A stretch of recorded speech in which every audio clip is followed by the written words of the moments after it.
सुल्तानकोट ऐं भरपासे में गुज़िरियल ॾींहनि खां लाॻीतो बरसाति पवण खां पोइ बरसाति जो पाणी तोड़ी नालियुनि जो पाणी शहर जे मुख़्तलिफ़ हंधनि ते तलाउ जो ॾेक ॾेई रहियो आहे। यूनियन काउंसिल इंतिज़ामिया जे लापरवाही सबबि मुख़्तलिफ़ हंधनि ते बीठल पाणी इंतिज़ामिया नाहे कढाए सघी। शहर गंदगी जो ॾेक ॾेई रहियो आहे।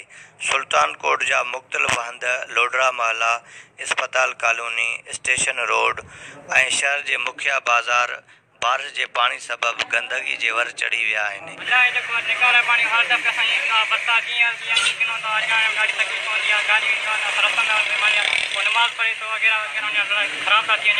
पहिरियों असांजे इलाइक़े में तमामु घणो किनो हुयो, पर अलहमदुलिल्लाह हिन टाइम जेको असांजो थोरो निकाले मेन मसइलो असांजे स्टाफ जी नालियूं न आहिनि। जेकॾहिं ड्रेन सिस्टम हुजे त कंहिंखे ज़रूरत ई न पवंदी। जॾहिं KTN न्यूज़ जी टीम कवरेज लाइ पहुती त सुल्तानकोट जे RHC सेंटर जे साम्हूं मेन घिटी में गोॾे जेॾो नालियुनि ऐं बरसाति जो पाणी बीठल हो।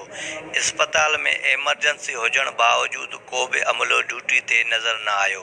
हुनजे बावजूदि जेकॾहिं पेशेंटनि लाइ बि कोई हुनजो निज़ाम को सिस्टम को सिधो कोन्हे, को ॻाल्हाइण लाइ तयारु न, छा तकलीफ़ आहे, छाजे लाइ तव्हां आया आहियो, को पुछण वारो ई कोन्हे। सुल्तानकोट ऐं भरपासे जे रावसिन सिंध हुकूमत तोड़ी ज़िले इंतिज़ामिया ऐं यूनियन काउंसिल जे इंतिज़ामिया खां घुर कई आहे त फिलफोर नोटिस वठी सुल्तानकोट ऐं भरपासे में मुख़्तलिफ़ घिटियुनि तोड़ी पाड़नि में बीठल बरसाती पाणी जे निकाल जो बंदोबस्तु कयो वञे।